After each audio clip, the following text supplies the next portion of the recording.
The moment I walked into the courtroom, my ex-wife laughed under her breath, and her new husband shook his head. The judge went pale, his hand trembled, and he whispered, "Dear God, is that really him?" Everyone turned to stare. They had no idea who I was until. There are laughs that can heal a room, and then there's the kind my ex-wife Melissa let out the moment I walked into that courtroom. The kind that could curdle milk. A tiny, fake, nasal chuckle that said, "Oh, I still think I'm the smartest person here." That same laugh she used when pretending to understand crypto. You know the one, Bitcoin's like Monopoly money, right?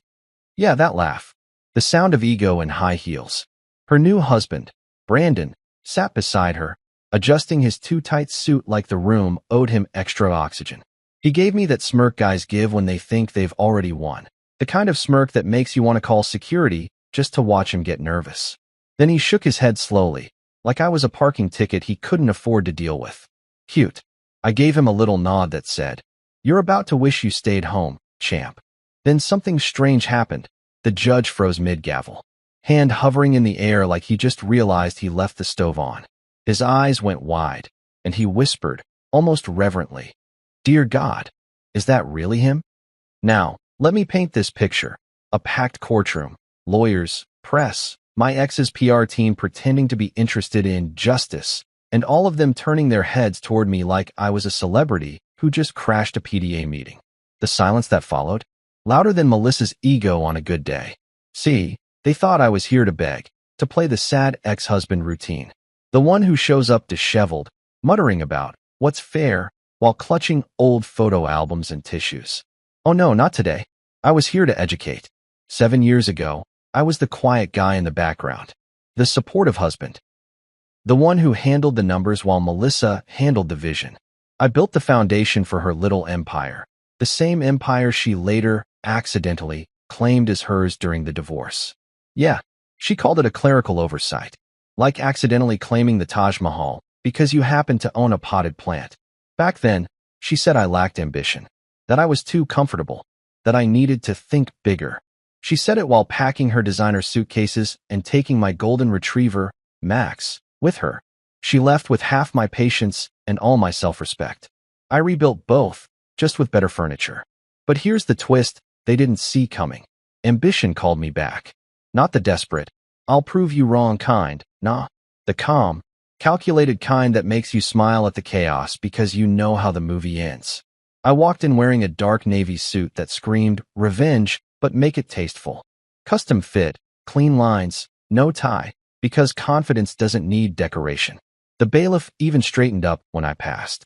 The man probably thought I was a visiting senator.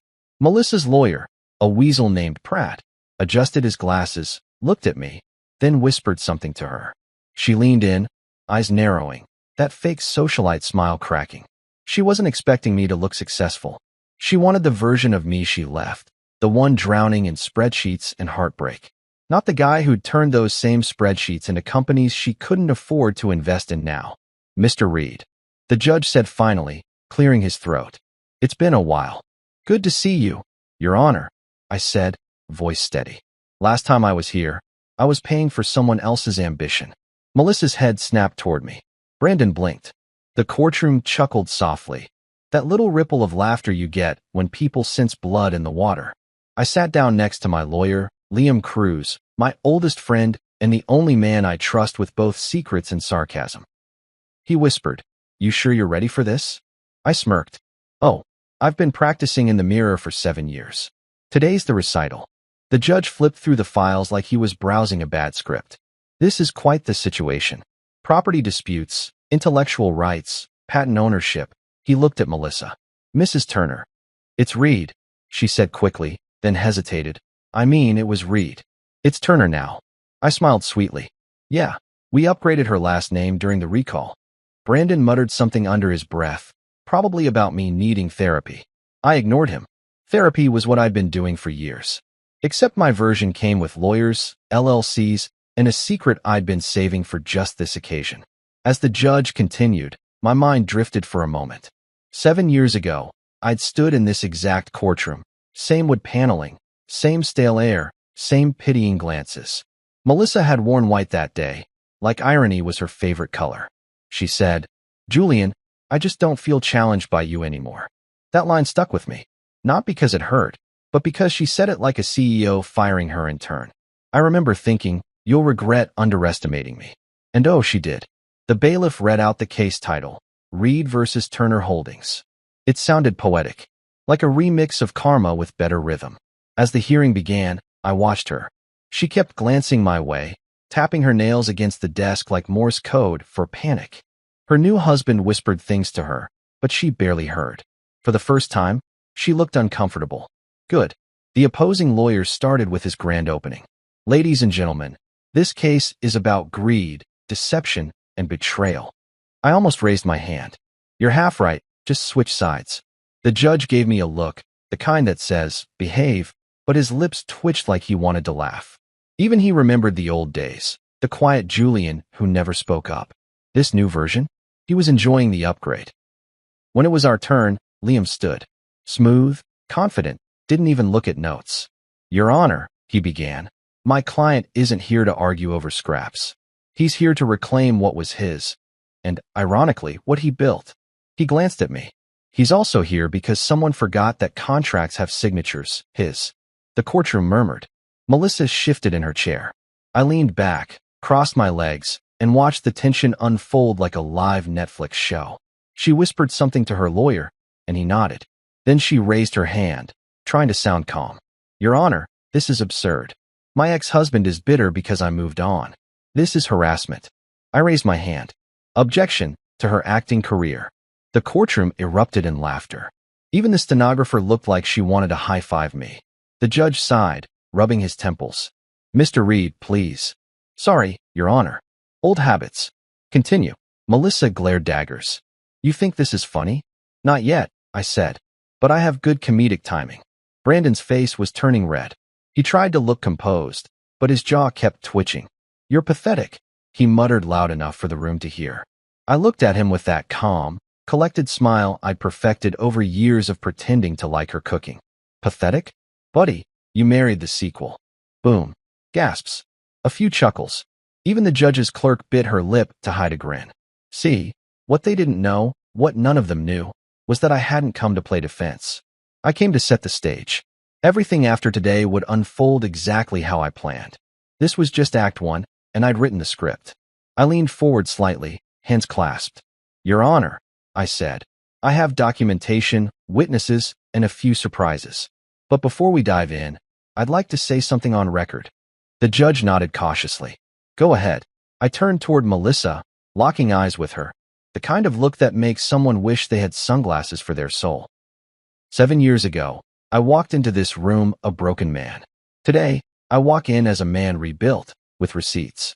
So before anyone assumes I'm here out of spite, let's make one thing clear.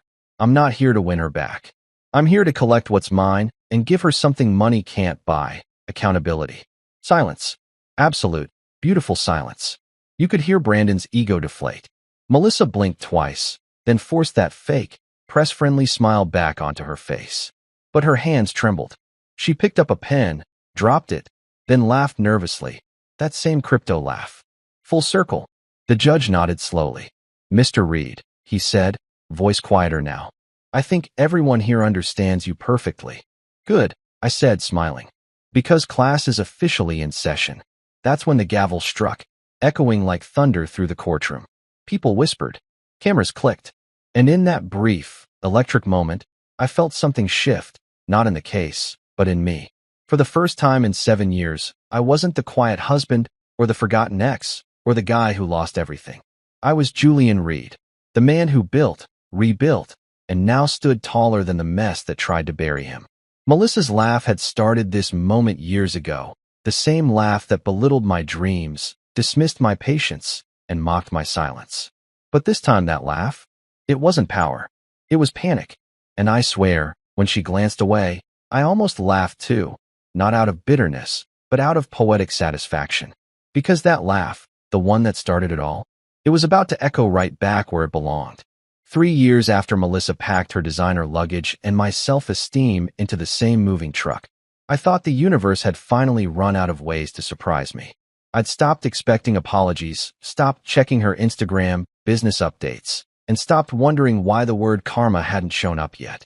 Turns out, karma doesn't text back, it sends mail. And not the kind you want to open standing up. It was a random Tuesday. You know the type, slightly depressing, suspiciously quiet, and the kind of weather that makes you question if God's thermostat got stuck on meh. I was sipping burnt coffee in my kitchen/office/bachelor bunker when I heard the mailbox creak open outside. My mailman, Rick, yelled through the door like we were in a sitcom. "Julian, got something weird for you. No sender. Feels expensive." That last part got my attention. Expensive and weird? That combo only shows up for two reasons. Either you're getting sued, or life's about to get entertaining. I opened the door, and there it was, a thick, cream-colored envelope, sealed with wax like it came straight from a period drama. No return address. Just my name, Julian Reed, written in handwriting that looked like it belonged to an 18th century poet with trust issues. Rick leaned against the fence, grinning. "It ain't ticking, so that's good news." "Appreciate the vote of confidence, Rick," I said, sliding him a coffee can tip for his efforts. Inside, I sat down at the table, tore open the envelope, and braced for impact. What fell out wasn't a lawsuit. It wasn't a prank. It was a stack of legal documents, a certified will, and a short letter from the law office of Harold Stein, Melissa's late uncle. My former mentor. The man who taught me everything I knew about strategic thinking, business structure, and how to survive board meetings with billionaires who smell like cigar smoke and power. The letter was short, but it hit harder than a tax audit. "Julian, if you're reading this, I'm gone, which means the truth can finally be set right. I've left everything to you. Not Melissa. You. Because you earned it when she forgot what loyalty meant." "Harold." I blinked. Then blinked again. Then laughed. Not a chuckle, not a smirk. A full, belly-aching, can't-breathe kind of laugh. It was the first time in years I laughed so hard that my neighbor banged on the wall and yelled, "Bro, share the joke, or shut up." "Harold, you magnificent old fox," I said out loud, staring at the papers spread across my table like a Monopoly board of revenge. Her dream house? My name. Her company's core patent, the one that built her empire? My signature. Her Tesla? Technically company property, which now fell under my jurisdiction. It was as if karma had gone shopping with my old wish list and delivered express. I sat there for a solid 10 minutes, just staring at it all, grinning like a man who'd just discovered irony had a sense of humor. You ever laugh so hard that it turns into tears, and then the tears turn into disbelief, and then disbelief turns into, "Oh God, I need a lawyer before I do something stupid"? Yeah, that was me. So I called Liam Cruz. My guy. My best friend. The same lawyer who helped me survive the divorce paperwork without spontaneously combusting. He answered on the second ring, voice groggy but laced with curiosity. "Please tell me you're not calling to complain about your ex-wife's cooking show again." "Better," I said. "Remember Harold Stein?" There was a pause. "The old man with the cane and the personality of a Bond villain?" "Yeah. He left me everything." "Everything like? His mug collection, or everything? Try her company, her mansion, her Tesla, and her favorite tax deduction, the one named Turner Enterprises." Silence. Then a low whistle. "Holy hell. Karma just sent you a care package." I leaned back in my chair, still grinning. No sender. No warning. Just pure poetic justice delivered to my kitchen table. Liam chuckled. "So what's the plan?" "Simple," I said. "Time to clean the mess." "Yours or hers?" I smirked. "Same thing." We met at his office the next morning. Liam's firm wasn't your typical suit and briefcase setup. It was more like a caffeine-powered war room. He had case files stacked taller than my self-restraint and a coffee pot that looked like it had been through more trials than the client's. He flipped through Harold's documents like a kid unwrapping Christmas presents. "Damn, this is airtight. He didn't just leave you assets, he left you leverage. Look at this clause. The patent transfers tied to your original investment shares. It reverts back to you after his death if the company's current leadership is deemed fraudulent." He looked up, smirking. "And you can guess who's currently leadership." I grinned. "Melissa and her discount Ken doll." "Exactly." He tapped the folder. "If we file this correctly, you own everything before they can even fake a new logo. Now, if you've ever been betrayed on both emotional and financial fronts, you know how sweet it feels to have receipts." I'd spent years biting my tongue, watching her parade around as some business icon. giving interviews about female empowerment while stepping on the same guy who built her damn ladder. She took credit for the product, the strategy, the investors, all while calling me the quiet one. But Harold? The old man saw through it. Even in death, he'd managed to pull off the greatest mic drop of corporate karma. Liam grinned, leaning back. You realize this is about to be chaos, right? Once she finds out, she'll go nuclear. Good, I said. I'm tired of her playing the victim. Let's give her a new role, the example. By Friday, we'd filed the claim, registered the transfer, and sent polite notifications to every relevant office. That's lawyer speak for we launched a legal nuke wrapped in a bow. The moment those papers went through, her company's stock froze. Her board of directors started panicking, and I sat on my couch with a beer, watching it all unfold on the news like I'd just tuned into a season finale I helped write. The headline read, Turner Holdings faces legal dispute over patent ownership. Sources say ex-husband may be key beneficiary. Oh, the comments section was pure gold. People were tagging her in posts like it was a scavenger hunt for schadenfreude. Her PR team tried damage control, calling it a misunderstanding. Yeah, misunderstanding. That's what I call stealing intellectual property, gaslighting a marriage, and still thinking you're untouchable. Around midnight, my phone buzzed. Unknown number. I answered, already guessing who it was. Julian. Melissa's voice came through, tight and furious. You think this is funny? Funny? No, I said, sipping my beer. It's hysterical. You should try laughing for real sometime. You had no right. Actually, I cut in. Harold gave me all the rights. Literally. In writing. With witnesses. You want me to send you a copy, or do you prefer learning through headlines? She went quiet for a moment, then hissed. You'll regret this. Already did, I said. It was called marriage. Click. End of call. Sweetest silence I'd ever heard. The next morning, Liam called. She tried to freeze the assets. Let me guess, failed? Like her last attempt at sincerity. Perfect, I said. Then we moved forward. Phase 2. He laughed. You naming your revenge plan again? Not revenge, I said, sipping coffee. Education. We arranged a press statement. Clean, professional, and with just enough bite to make her spin. It said, Julian Reed, original co-founder and silent partner of Turner Holdings, has assumed legal ownership of the company's core patent portfolio following the wishes of late benefactor Harold Stein. Translation, I'm back, and I brought paperwork. By that evening, the internet was split into two camps. Team Melissa, who believed she was the misunderstood genius, and Team Julian, who just wanted justice and maybe a t-shirt line. My inbox flooded with journalists, business analysts, and a few ex-colleagues who suddenly remembered I existed. Then, as if the universe wanted to add seasoning to the meal, a courier arrived at my door with another package, this time from Harold's estate. Inside was a handwritten note and a flash drive. The note read, Julian, if she ever laughs again, play this. I held that little USB like it was a grenade made of truth. I didn't know what was on it yet, but Harold didn't do drama without purpose. I slipped it into my desk drawer. The game was changing, and I was done being the pawn. That night, I sat on my balcony, watching the city lights flicker against the glass buildings, the same skyline Melissa once said she'd conquer. I raised my glass to it, smirking. Well, honey, I muttered, consider it conquered. My phone buzzed again, Liam this time. She's panicking, he said. Her PR's in meltdown. Her board wants answers. They can't spin this anymore. I smiled. Good. Let them stew. I'm just getting started. He chuckled. You know what, Julian? I think Harold would have been proud of this.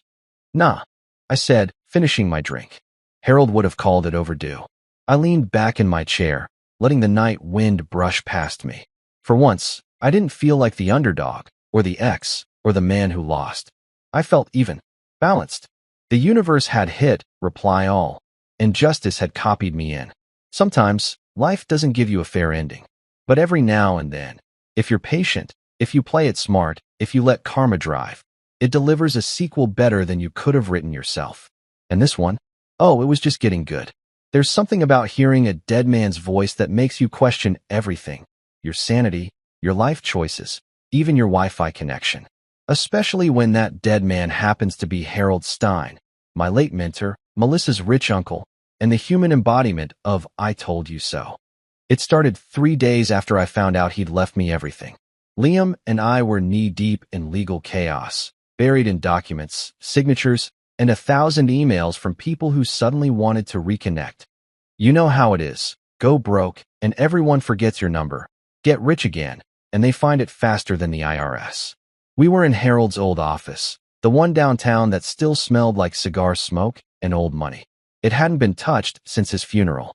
Dusty bookshelves, heavy drapes, portraits of men who looked like they scolded their children for smiling. The place screamed, legacy with a side of guilt. Liam was rummaging through Harold's filing cabinet, muttering curses about missing paperwork. I was leaning against his mahogany desk, scrolling through my phone, pretending to help. That's when he said it. Julian. His voice had that weird mix of curiosity and, please tell me I'm not about to summon demons. He held up a small silver USB drive, the old kind, scratched, unlabeled, and suspiciously shiny. Where'd you find that? I asked. Behind a drawer, taped to the back panel, he said. Classic Harold move. Man hid things like he thought the CIA was after him. Honestly, given his tax strategies, they probably were. We exchanged a look. That unspoken, this could either make us rich or make us cry look. Liam plugged it into his laptop, the fan immediately whining like it knew drama was coming. A single audio file popped up, for Julian.mp3. I frowned. Not even a password? That's suspiciously friendly. Liam shrugged. Play it. Play it. He clicked. And then, Harold's voice. It was weak, raspy, but still sharp in that way only he could manage. If you're hearing this, Julian, it means the vultures have finally finished circling. I froze. Liam's jaw tightened. Harold coughed into the mic. Melissa and Brandon. Yes, I know. Tried to force me to change my will. Said it was for the good of the company. They brought in some cheap lawyer, made me sign papers I couldn't read because of my eyesight. But I wasn't senile, no matter what those snakes thought. I glanced at Liam. His eyebrows were halfway to his hairline. Harold continued, voice trembling but defiant. I kept the real will hidden. You, Julian, deserve it all. You built what they stole. And if anyone questions it, well, this recording is your insurance policy. Then there was shuffling, papers, footsteps, and then a voice I recognized instantly, even though I wished I didn't. Brandon. Uncle Harold, it's not personal, he said, tone dripping with fake charm. We just need your cooperation. You wouldn't want Melissa to be upset. Harold chuckled bitterly. Son, you couldn't scare a houseplant. Brandon snapped, voice raised. Sign it, old man. And then, Melissa's voice. Cold. Calculated. Just do it, uncle. We'll take care of everything. He doesn't deserve any of it. Silence. Then Harold's strained voice. You'll regret this, Melissa. End of recording. For a moment, the only sound was Liam's laptop fan and my pulse doing backflips. Holy hell, Liam whispered. That's direct evidence. HD sound too.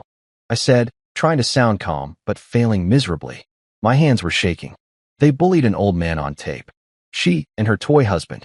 He leaned back, rubbing his temples. Julian, this isn't just civil anymore. This is criminal level stupid. Yeah, I said slowly, staring at the screen. And poetic level satisfying.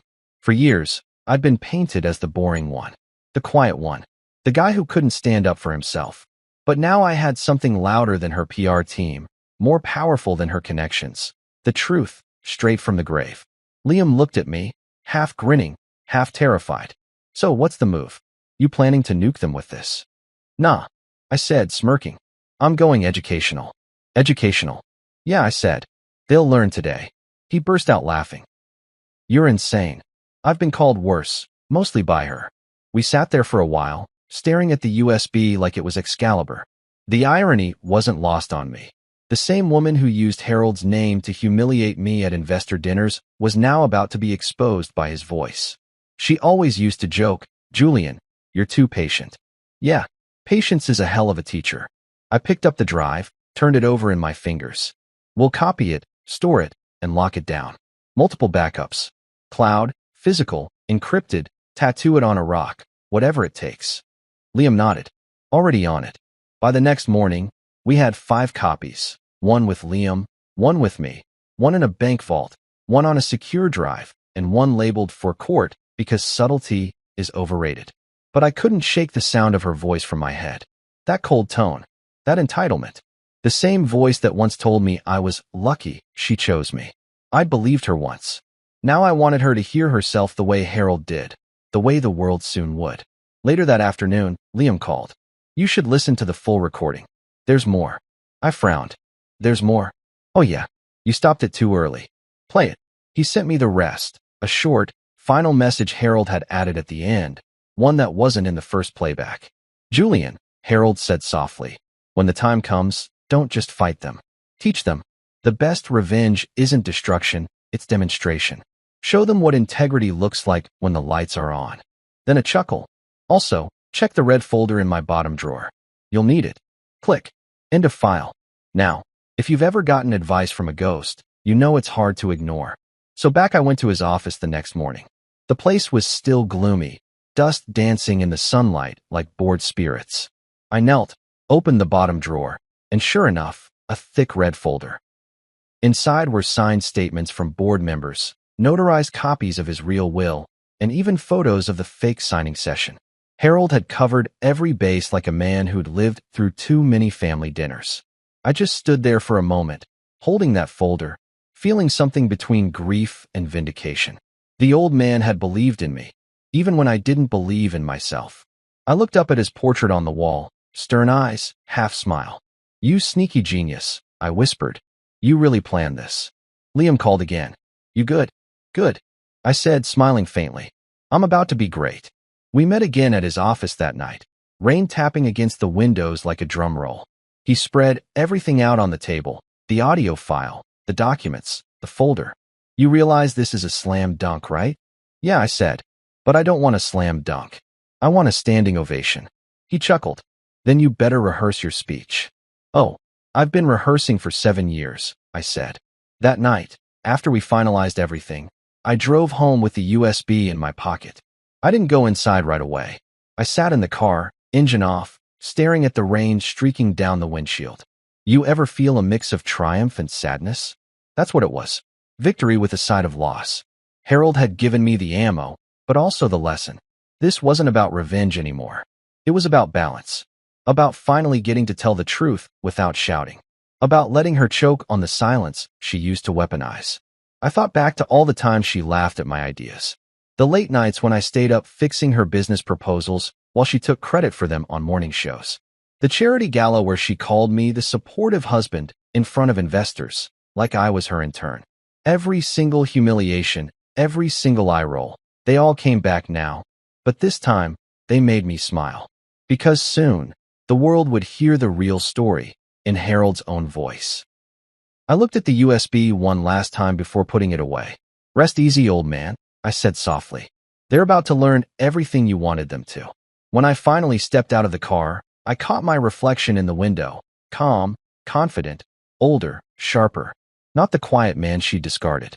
Not the pushover she'd rewritten in her version of the story. This was me, version 2. Justice. I walked upstairs, plugged in my phone, and typed one message to Liam. Tomorrow we move. Class in session. He replied instantly. Lesson plan ready, Professor. I smiled. Melissa and Brandon had no idea what was coming. And the best part?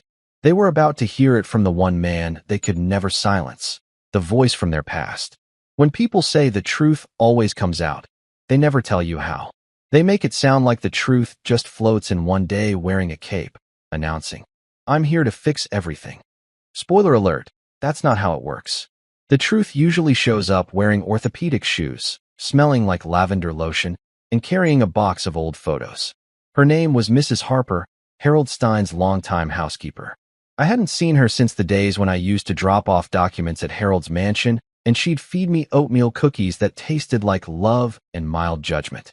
When Harold died, she vanished into retirement somewhere near Clearwater, Florida, where all retired legends go to play bingo and terrify seagulls. But when Liam tracked her down and told her I was handling Harold's estate, she said, Oh, I remember everything, dear. When can I testify? That's how I found myself flying to Florida on a Wednesday afternoon, stuck on a plane beside a guy who ate Funyuns like he was trying to win a contest. I hadn't been to Florida since my honeymoon with Melissa, back when I still thought For Better or Worse had a warranty. The irony wasn't lost on me that I was now heading back to find evidence that could legally vaporize her reputation. Mrs. Harper lived in a cozy bungalow surrounded by flamingo statues and more wind chimes than any neighborhood needed. She opened the door before I could even knock twice, wearing a pastel housecoat and the kind of smile that says she's been waiting to deliver a confession. "Julian Reed," she said, eyes bright behind her glasses.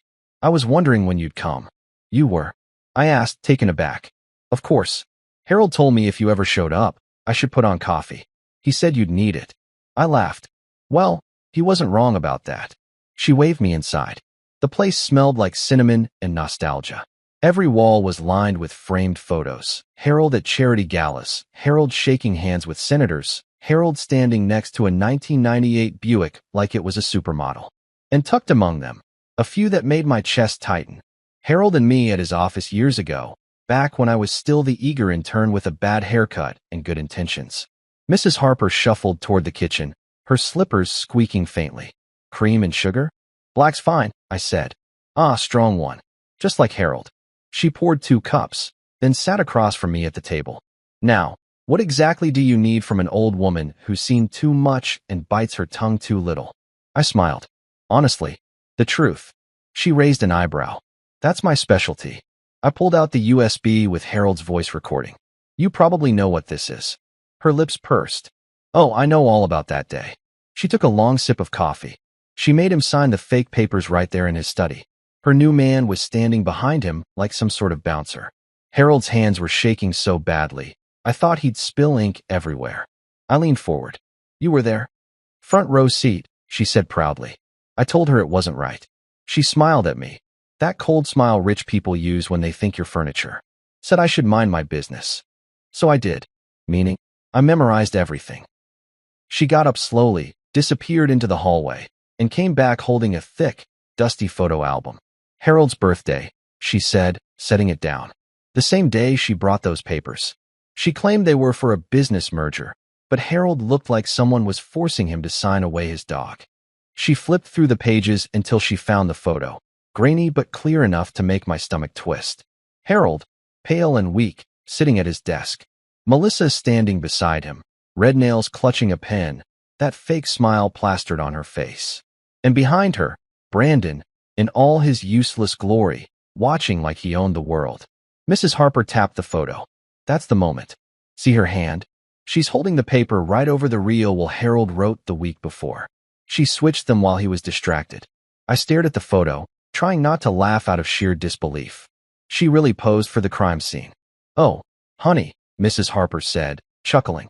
She thought she was starring in her own movie. The one where she wins everything and walks off into the sunset. "Bad script," I said. "Terrible ending coming soon." She grinned, revealing a row of surprisingly strong teeth for 82. "You sound just like Harold. He used to say, if you let fools talk long enough, they'll narrate their own downfall." We spent the next hour going through her memories. She remembered everything. The day, the clothes, the smell of Harold's cologne, even the brand of pen Melissa used. "One of those fancy gold ones with her initials on it," she said. "Bought it special for the occasion. Probably thought it made her look powerful." "Yeah," I said. Because nothing screams legitimate like committing fraud with personalized stationery. When she was done, I sat back, feeling a mix of gratitude and rage. "Mrs. Harper, would you be willing to testify?" She didn't hesitate. "I'm 82, son, but for that woman, I'll wear heels." I nearly spit out my coffee. "You're serious?" Serious as heartburn. She made Harold cry that day. I'll never forget that. And nobody makes a good man cry on my watch. Legend. Absolute legend. Before I left, she insisted on packing me cookies for the road and made me promise to call if I needed reinforcement. I told her I might just hire her as my publicist. When I got back to the car, I sat there a minute, holding the photo she gave me. Harold's tired eyes, Melissa's triumphant smirk, Brandon's smug expression. I could practically hear their arrogance through the picture. I snapped a photo of it on my phone and sent it to Liam with one line. "Found our eyewitness. And she's ready to rumble." He replied 2 minutes later. "Tell me she's not senile. She's sharper than both of us combined." Perfect. Then we moved to stage 2. Public humiliation with receipts. By the time I landed back home, Mrs. Harper's testimony had already been drafted, notarized, and filed. Liam was a machine. We've got audio, visuals, and now a witness, he said. At this point, the only thing missing is popcorn. Don't tempt me, I said.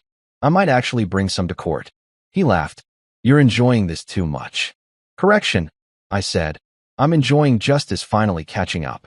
I'm just giving it directions. The next morning, Melissa's PR team dropped a carefully worded statement. Something about unfounded allegations and distortion of facts by a bitter ex. Classic. I almost admired their commitment to spin. Almost. But I had something better, a grandma with receipts. That afternoon, Liam called, barely containing his amusement. Guess who just tried to reach out to Mrs. Harper? Melissa? Yup. Offered to pay for her silence. Offered to help her with her medical bills. I snorted. She really thought she could bribe an 82-year-old woman who eats moral integrity for breakfast? She didn't just think it. She recorded it. Who did? Mrs. Harper. Apparently, she's been recording her calls since 2007. She said she doesn't trust these modern hussies. Her words, not mine. I was speechless for a second, then started laughing so hard I had to sit down. We're gonna win this thing on nostalgia and sass alone. Mrs. Harper sent us the audio that night. You could hear Melissa's fake kindness dripping through every syllable. Mrs. Harper, darling, I just wanted to make sure you're comfortable. Maybe we could come to a private arrangement. And then Mrs. Harper's reply, smooth as butter.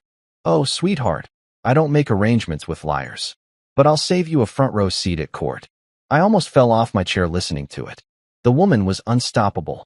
We added that recording to the evidence list. Liam grinned like a kid on Christmas morning. You realize we just turned her whole narrative into confetti, right? Oh, I realize, I said. But let's not rush the parade. I want her to watch it fall. That night, I sat in my living room, the documents spread out before me. The USB, the photos, the witness statement, the call recording. All of it neatly arranged like trophies of poetic justice. I thought about Harold again, his words echoing from that recording. Don't just fight them. Teach them. Yeah, I thought. Lesson plan approved. Sometimes revenge isn't a grand explosion. It's a slow, precise dismantling. Piece by piece. Truth by truth. And tonight, I realized that even the smallest piece, like a photo from an old maid's album, could crack an empire built on lies. Before heading to bed, I texted Mrs. Harper a simple thank you. She responded within 2 minutes. You're welcome, dear. I'll start practicing my courtroom smile. Should I bring cookies? I grinned. Definitely bring cookies. Because when this was all over, I wanted Melissa's downfall to taste just a little bit sweet. You ever get a text so shady it deserves its own thunderclap? That was me, Tuesday night, 8:47 p.m. Scrolling through my phone when her name popped up, Melissa. I hadn't heard from her in months, which meant either she'd found religion or trouble. Spoiler, it wasn't the first one. The message read, let's meet at the lake house. We can end this quietly. Quietly. That word did a full gymnastics routine in my brain. Melissa didn't do quiet. The woman could start drama in a library. When she said quietly, what she really meant was bring your own shovel. I stared at the message for a minute, half laughing, half wondering if she'd finally lost her mind. The lake house, our old getaway spot, now hers, was where we used to spend long weekends pretending to be happy. It's also where I once learned that a broken wine glass travels faster than an apology. But hey, nostalgia's fun. I texted back. Sure. What time? Her reply was instant. 9 tomorrow night. Come alone. Of course. Because that's how every great murder podcast starts. I told Liam about it the next morning. He nearly choked on his coffee. She invited you to the scene of the crime? Yep. Lake house, tomorrow night. She said quietly. Julian, I'm your lawyer and your friend, and both sides of me are screaming don't go. Relax, I said, smirking. I'm not going unarmed. You're bringing a gun? No, I said. A recorder. He groaned. You're insane. Insane's how I survive these people. So the next night, I drove to the lake house, 2 hours of empty highway and bad AM radio. The closer I got, the more memories came back. Melissa dancing barefoot on the dock, her laughter echoing off the water, me thinking she was the love of my life instead of the lesson. Funny how nostalgia feels like food poisoning when you know the ingredients. I pulled into the gravel driveway right on time. The place looked like a perfume commercial. soft lights glowing from the windows, candles flickering inside, and enough roses on the porch to make a funeral jealous. When she opened the door, I almost didn't recognize her. Melissa always looked immaculate, but tonight she was performing immaculate. Designer dress, pearls, that carefully staged innocent wife expression. Behind her, Brandon stood by the fireplace in a suit that probably cost more than his self-respect. "Julian," she said, smiling too wide. "You came." "Of course," I said, walking in. "You said quietly. I had to see what kind of comedy that would be." The air smelled like champagne, expensive perfume, and bad intentions. The table was set for three: candles, silverware, wine. Brandon poured himself a drink like he was auditioning for a commercial called Men Who Don't Pay Taxes. "Let's sit," Melissa said, motioning to the table. I took my seat, directly across from her. The candlelight flickered between us like it knew this was about to get awkward. "So," I said, leaning back, "how's married life? You two look legally entangled." Melissa exhaled through her nose, that fake calm tone slipping. "We don't need to play games, Julian." "Good," I said, "because I brought popcorn." Brandon glared. "Cut the jokes, Reed." "Sorry," I said, shrugging. "They're kind of my coping mechanism for dealing with people who steal things." Melissa rolled her eyes. "This doesn't have to be hostile. You invited me to a candlelit ambush," I said. "Hostility's already on the menu." She forced a laugh, that same laugh she used in court, the one that sounded like guilt in audio form. "Julian, we both know this situation's gotten out of hand. The lawyers, the press, the tension. It's bad for all of us. We can fix this." I leaned forward. "You can't even fix a lie, Melissa. How exactly do you plan to fix a federal offense?" Brandon slammed his glass down. "You're not going to get away with this power trip." I smiled. "Buddy, you married my ex-wife. Power trips are part of the honeymoon package." Melissa's eyes flashed. "I'm trying to be reasonable here." "Then why's your lawyer texting reporters?" She froze. Brandon looked at her like she'd just confessed to tax evasion. Which, honestly, wouldn't surprise me. "Julian," she said, her tone shifting to that manipulative softness I used to fall for. "We can end this quietly. You signed the waiver Liam sent over. Agree not to pursue the company, and we'll compensate you generously." I raised an eyebrow. "Compensate me? You mean, pay me to pretend your fraud didn't happen?" "It's not fraud," she snapped.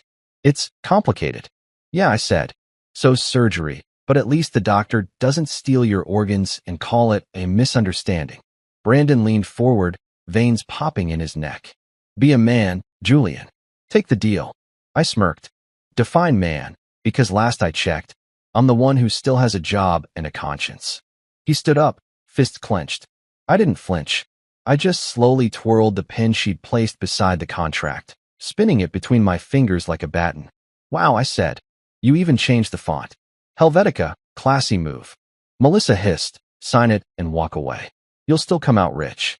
"Melissa," I said, leaning forward, my tone calm but surgical, "rich isn't just about money. It's about peace. You traded yours for Instagram followers." Her expression cracked. Brandon muttered something about ungrateful bastards and poured another drink. I clicked the pen, letting the sound echo in the silence. My recorder, tucked in my pocket, was picking up every word. "You really think people will believe you?" she sneered. "You, the quiet ex, the nobody? You'll be laughed out of court." "Maybe," I said, smiling. "But the laughter won't be mine." She frowned. "What's that supposed to mean?" "You'll find out," I said. About 30 seconds after the judge presses play, her face paled. "You have nothing." "Oh, I have everything," I said. "And the best part? You gave me most of it." For a moment, the only sound was the ticking of the clock and Brandon's nervous sip of whiskey. Melissa's hands trembled slightly, just enough for me to notice. She wasn't used to losing control. She thrived on it. Tonight, she was choking on it. She stood abruptly, trying to regain composure. "Fine. If you want to go down this path, so be it. But don't expect me to hold back." "Sweetheart," I said, standing too. "You've been holding back the truth for years. It's about time you let something honest out." Brandon muttered, "You're gonna regret this." "Funny," I said, smiling. "That's what your accountant said before the audit." Melissa gasped. "What audit?" "Oh, come on. You think Liam didn't dig? You've been moving funds from Harold's Trust through dummy accounts in Turner Holdings for years. But don't worry. I'm sure the prosecutor will understand. Her face drained of color. You wouldn't. Wouldn't I? You stole from your dying uncle. I'm just returning the favor, interest included. For a second, I thought she might actually throw her wine glass at me again. Old habits die hard. But instead, she grabbed the contract, tore it in half, and hissed, "You'll burn for this." "Maybe," I said, walking toward the door, "but at least I'll burn clean." As I reached for the handle, Brandon called out, "You think this recording means anything? You'll never prove it was real." I turned back, grinning. Who said I only had one? And with that, I left. The cool night air hit me like a baptism. I walked to my car, heart pounding, not from fear, but from the thrill of knowing the trap had closed. I pulled out my phone, checked the recorder. Everything was there. Her offer, his threats, her panic. Crisp audio. The kind of evidence that makes prosecutors salivate. As I started the engine, I caught one last glimpse of the lake house in the rearview mirror, the candles flickering, the windows glowing. It looked peaceful from the outside, but inside, that was the sound of empires cracking. Halfway down the road, my phone buzzed. Text from Liam. "You alive?" "Barely. Got everything on tape." "Good. Send it over." Also, she tried to bribe me with champagne and Helvetica. Huh. Classic Melissa. "See you tomorrow." I smiled, rolling down the window. The night air tasted like vindication. When I got home, I played the recording again, this time on my laptop. Hearing her voice beg and manipulate, it was almost nostalgic. Almost. I saved the file in 3 locations and sent copies to Liam with the subject line, "Dinner served cold." Then I poured myself a drink. Whiskey, 2 cubes, no regrets, and toasted to Harold, wherever he was. "Hope you're watching, old man," I said quietly. "She's finally learning." And for the first time in years, I laughed. A real one, not the bitter kind. Because this time, I wasn't laughing at my pain. I was laughing at the ending she'd written for herself. Dinner was over. And the main course? Justice. If there's one thing I've learned about powerful idiots, it's that they always assume loyalty can be rented. They think everything has a price: integrity, silence, friendship, even memory. That lesson got reinforced the next morning when my phone lit up with the kind of call you only get when someone's backed into a corner. I was mid-sip on my second cup of coffee, halfway through reading an article titled, "How to Avoid Your Ex in a City of 8 Million People," when Liam called. His voice had that tone, the one he used when he was equal parts disgusted and entertained. "Julian," he said, "you're going to want to hear this." Now, when a lawyer says that before 9 a.m., it's never good news. "Please tell me she didn't file another motion," I groaned. "Oh, she filed something," he said. "It's called desperation. Talk to me." "Brandon called me. That woke me up faster than caffeine ever could." "He called you?" "Yup. Offered me 200 grand to drop the case. Said it's for the family's reputation." I almost spit out my coffee. 200 grand?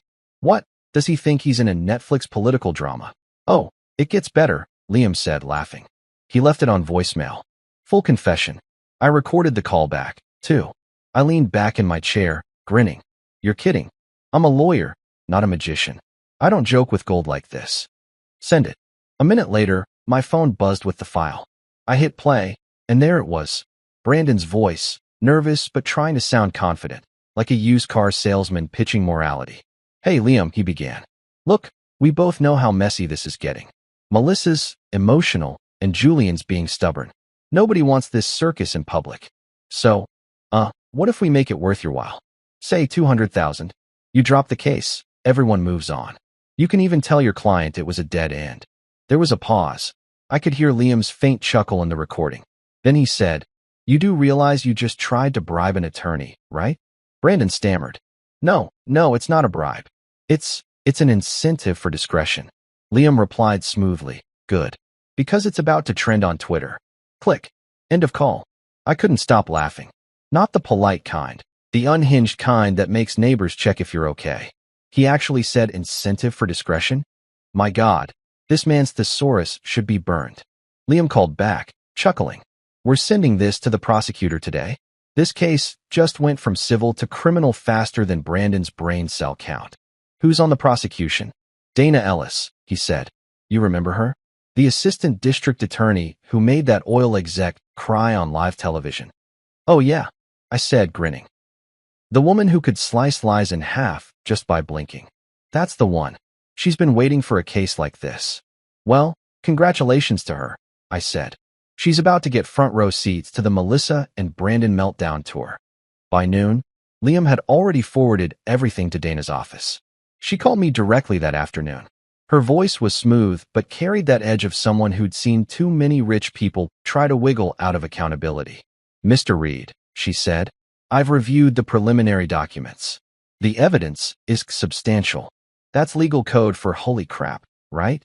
She laughed softly. Something like that. We're filing formal charges for attempted bribery and obstruction. Music to my ears. And Mr. Reed, she added, for what it's worth, you handled this well. Most people would have reacted emotionally. You kept it clean. I smiled. I've had practice pretending to stay calm while being married to the problem. She chuckled. I'll be in touch when we set the pre-trial schedule. After we hung up, I sat there for a while, staring at my phone. This wasn't just revenge anymore.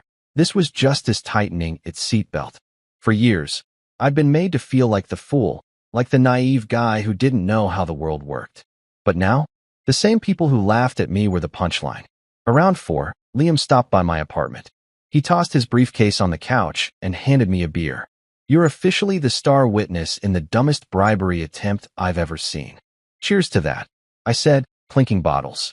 He sat down, sighing. They're unraveling, man. Melissa's PR team tried to spin the story, said the audio was deep-faked. I snorted. Of course, because when you're caught lying, the best move is to invent new technology. Dana already verified it. Timestamp, voice match, everything. Beautiful. He took a long drink, then grinned. You know what the best part is? What? She called me this morning. Melissa? Yup. Said she wanted to clarify the situation. I told her she could clarify it in court. She must be panicking, I said, smirking. Oh, she is. Her husband's under investigation, her company's frozen, and her old maid's got better PR than she does. The woman's basically one yoga retreat away from a nervous breakdown. We laughed for a while, the kind of laughter that tastes like relief. For the first time in years, I didn't feel like I was reacting, I was leading. I wasn't the quiet husband cleaning up after the storm. I was the storm. Later that evening, my phone buzzed again, unknown number. Normally I'd ignore it, but I had a gut feeling. I answered. Juliet. The voice was hoarse, frantic. Melissa. I leaned back in my chair, calm as ever. Afternoon, Mrs. Turner. Or is it Mrs. Panic now? Don't do this, she said quickly. You're ruining both our lives. Oh, sweetheart, I said, smiling. You ruined yours. I'm just reading the fine print. This isn't you, she pleaded. You're not cruel. I chuckled. Funny, that's what Harold said right before you forged his will. Silence. Then, you think you're the hero here. No, I said. I'm the reminder. What does that mean? It means you spent years pretending consequences didn't exist. I'm just reintroducing you to. She inhaled sharply, trying to stay composed. We can still make this go away. Name your price. See, that's your problem, I said. You keep mistaking my principles for a negotiation. Julian, please. No, I cut in, voice firm. Save it for the deposition. And bring your husband. I think the prosecutor wants to hear his incentive for discretion speech again. I hung up before she could respond. For a moment, I just sat there, the silence around me thick and satisfying. She'd finally run out of manipulation, out of smirks, out of ways to twist the narrative. The Queen of Control had lost her script. The next morning, Dana called again. Mr. Reed, just confirming, the bribery case has been added to the larger fraud file. We'll be moving quickly. My office appreciates your cooperation. Happy to help, I said. You might want to bring popcorn to court. It's going to be cinematic. She laughed. Trust me, I'm already reserving a seat. When I hung up, I realized something. I wasn't angry anymore. The bitterness that had fueled me for years had turned into something quieter. Focus. Justice doesn't always roar. Sometimes it hums while sipping coffee. I spent the rest of the day going through files, cleaning up the last details for Liam. He dropped by later with a smug grin. Guess who just called me again? I sighed. Brandon. Bingo. This time he offered 300 grand. I laughed. Inflation's a killer, huh? Yup. And he started the call with, this isn't a bribe, it's an opportunity. I nearly fell out of my chair. Please tell me you recorded that too. Of course I did. It's practically a hobby now. We both cracked up. Then, as his laughter died down, he looked at me more seriously. You know, you could have gone the easy route. Sold your silence. Walked away rich. Yeah, I said quietly. But then I'd still be her kind of rich. Empty. He nodded slowly. You really have changed, man. Maybe, I said. Or maybe I just finally stopped being polite about my piece. That night, I sat on my balcony again, city lights flickering in the distance. I thought about Harold, about his voice on that recording, about the lesson he'd left me. Don't just fight them. Teach them. And for once, I understood it completely. This wasn't about payback anymore. It was about closure, the kind that doesn't need applause, just quiet certainty. I raised my glass to the skyline. Here's to Karma, I said softly. She's slow, but she's thorough. Then I smiled, a real one. Because for the first time in years, I wasn't waiting for the next storm. I was the calm after it. If you've never had your ex-wife call you irrelevant on national television, let me save you the experience. It's both infuriating and free PR. The day after the bribery news broke, Melissa decided to do what all narcissists do when cornered, go public and perform. And when I say perform, I mean she practically rolled out a red carpet for her own delusion. I woke up that morning to my phone vibrating like it was having a panic attack. Notifications, texts, tags, all from friends sending me links. There she was on Good Morning Metro, dressed in soft pastel tones like an innocent garden fairy caught in a misunderstanding. The cheerin' under her read. Melissa Turner speaks out, betrayed by a bitter ex. I poured my coffee and turned up the volume. The host, some guy with perfectly symmetrical teeth, leaned in like he was about to uncover a lost treasure. Melissa, there are reports of fraud, bribery, and evidence manipulation tied to your company. What do you have to say? She smiled that rehearsed smile I used to see before every argument that somehow ended with me apologizing for existing. Honestly, Greg, it breaks my heart. Julian was once my partner, but he's become obsessed. He's trying to destroy what we built together because he can't handle that I moved on. I actually laughed out loud, loud enough for my neighbor to bang on the wall. Obsessed? Lady, the only thing I'm obsessed with is watching you lose Wi-Fi during your lies. She continued, blinking with fake vulnerability. He's been spreading misinformation to ruin my reputation. I truly wish him peace. Ah yes, the holy trinity of fake victimhood, tears, denial, and unsolicited blessings. Classic Melissa. I texted Liam immediately. She's on TV calling me bitter again. He replied within 10 seconds. She's trending. Hashtag MelissaGate. Is that a thing? Now it is. The internet loves karma. The next few days turned into a PR battlefield. Her camp pushed glossy statements about female entrepreneurship under attack. Mine? We went with facts. Not nearly as shiny, but way more lethal. Liam released a quiet press note. All evidence regarding Turner Holdings fraud. Let me guess, they're saying it's AI generated? Bingo. Deepfake defense. I groaned. This woman couldn't pass a lie detector, but she's suddenly an expert in synthetic media? Yup, Liam said, sighing. It's a circus, man. Reporters, bloggers, legal analysts, everyone wants a piece. Hence the title. The courthouse steps looked like a film premiere the morning of the pretrial hearing. Cameras everywhere. People holding microphones like spears. One reporter even shouted, Julian, did you bribe the prosecutor to get this far? I gave him a grin and said, Nah, I'm just good at making honest people like me. Liam whispered as we walked inside. You love this too much. Can you blame me? I said. 7 years of silence, and I finally get the mic. Inside, Melissa was already there. She looked like she'd been dipped in gold leaf. Perfect hair, pearls, even a white suit. White. As in, look at me, I'm purity personified. Brandon sat beside her, stiff and uncomfortable, probably rehearsing which amendments he was about to violate. Her lawyer, the ever-slimy Mr. Pratt, stood and began his dramatic speech. Your Honor, the so-called evidence presented by Mr. Reed's counsel cannot be authenticated. Audio technology today is advanced, and anyone can fabricate a recording. The judge leaned forward, unimpressed. So your argument is technology is scary? I had to bite my cheek not to laugh. Liam stood, buttoning his jacket. Your Honor, we anticipated this claim. The audio has been forensically verified by 3 independent labs. The timestamps match the phone records. Unless opposing counsel believes aliens made the call, we rest on evidence. The courtroom snickered. Even the stenographer paused for a second. Melissa whispered something to her lawyer, glaring at me. I smiled politely.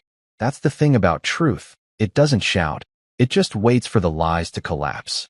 After the hearing, reporters swarmed outside like vultures at a buffet.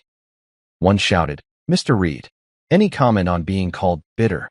I stopped, turned to face the cameras, and said, "If wanting fairness is bitter, then I guess I'm artisanal dark chocolate." The soundbite went viral.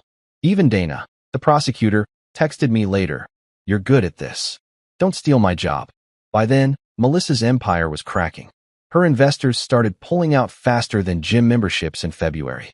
The board issued a statement distancing themselves from ongoing legal controversies. Translation: we'd rather not drown with her. One of her old friends even sold her out to a gossip blog, confirming she'd been stressed, erratic, and convinced Julian hired hackers. I didn't, though I briefly considered sending her a fake invoice for emotional labor. Then came the tabloids. They labeled the entire ordeal the Turner takedown. Covers read things like love, lies, and lawsuits, and ex-husband outsmarts corporate queen. Normally, I'd hate the attention, but honestly, watching her scramble to control the story was better than Netflix. A week before the official trial date, I found myself in my office, surrounded by folders, statements, and about 12 cups of coffee. Liam was on the couch, half asleep under a pile of paperwork. "You know," he muttered, "you could have just moved on." I looked up from my desk. "And deprive the public of this masterpiece? No way." He chuckled. "You've gone full petty philosopher. Hey, pettiness with purpose is just strategy in heels." We laughed, but underneath it, I felt something else: peace. The kind that doesn't need validation, just closure. I wasn't chasing revenge anymore. I was defending dignity. Mine, Harold's, even the truth's. A few days later, another text from Melissa came through, longer this time, clearly written during one of her late-night panic spirals. "I know you think you've won, but this will destroy both of us. You can't fix pain by inflicting it. Stop before it's too late." I read it twice, then replied. Too late was 7 years ago. This is just me turning the lights back on. I didn't hear from her again after that. The final week before trial felt weirdly calm. The chaos was still there, the media, the hashtags, the gossip, but inside me, stillness. Like I'd already made peace with whatever came next. The morning before the trial, I stopped by Harold's grave. It was quiet, no reporters, no noise. I placed a single white rose on his headstone and said, "You were right, old man." They taught themselves the hard way. Then I added, smirking, "And don't worry, I kept it classy." When I got back to the city, Liam texted, "Everything's set for tomorrow. The DA's ready. We're walking in with confidence and caffeine." I texted back, "Good. Because tomorrow, the circus ends." But deep down, I already knew it wasn't just their circus. It was mine too. I'd been part of it once, smiling on command, clapping for the illusion. The difference now was that I finally knew where the exits were. As I shut my phone and leaned back in my chair, I laughed softly to myself. The world could call it petty. They could call it dramatic. But me? I called it closure, in 4K, with surround sound. Tomorrow wasn't just the trial. It was the encore. Courtrooms have this weird smell, part coffee, part paper, and part panic. It's like justice has a scent, and it's nervous. The morning of the trial, I walked through those courthouse doors feeling like I was entering a movie I'd already seen a dozen times. Only this time, I wasn't the extra in the background. I was the main event. The place was buzzing. Reporters, cameras, whispers, all that cinematic chaos that makes lawyers secretly love their jobs. My story had turned into a public spectacle, Turner versus Reed, or as Twitter called it, X-Wars, the final hearing. People were lined up outside like they were waiting for concert tickets. You'd think Taylor Swift was testifying. When I entered the courtroom, heads turned. Not in that, "Oh no, it's the defendant" way, but in that, "Wait, that's him." The calm guy who torched a scandal way. I was wearing a charcoal suit, no tie, simple watch, confidence in fabric form. Liam leaned over and whispered, "You ready?" I smirked. I've been ready since she laughed in my face 7 years ago. Melissa was already seated at the plaintiff's table, front row, pearls glistening like gilt dressed as class. Brandon sat behind her, looking like a man who accidentally bought a one-way ticket to Regretville. Her lawyer, Pratt, had that cocky grin lawyers wear right before losing.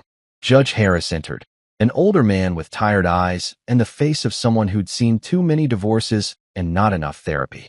Court is now in session, he announced. The gavel hit the wood, echoing like thunder over fragile egos. Dana Ellis, the prosecutor, sat across from Liam. Sharp suit, sharper tone. If confidence could be bottled, hers would be labeled premium-grade justice. The first hour was dull, procedural stuff, objections, evidence admissions. You know, the appetizer before the chaos. Then Pratt stood up and started his performance. Your Honor, he said dramatically, the defense's entire case rests on fabricated materials. My client has been vilified by the media, betrayed by former associates, and smeared by a bitter ex-husband who cannot accept her success. Melissa did this thing where she lowered her eyes and nodded like a saint forgiving sinners. Classic move. The jury looked mildly sympathetic for about 10 seconds. Dana stood next. Your Honor, the evidence will show that Mrs. Turner and her husband knowingly falsified documents, coerced a dying man, and attempted to bribe counsel representing the rightful heir to Harold Stein's estate. Cue the gasps. Even the stenographer paused mid-typing. Pratt scoffed. Bribe? That's ridiculous. Dana didn't even blink. We have recordings, Mr. Pratt. Multiple. Would you like to hear them, or keep pretending? The judge sighed. Proceed. The first audio clip played. Brandon's voice filled the room. We just want to protect the family name. 200,000 should cover discretion.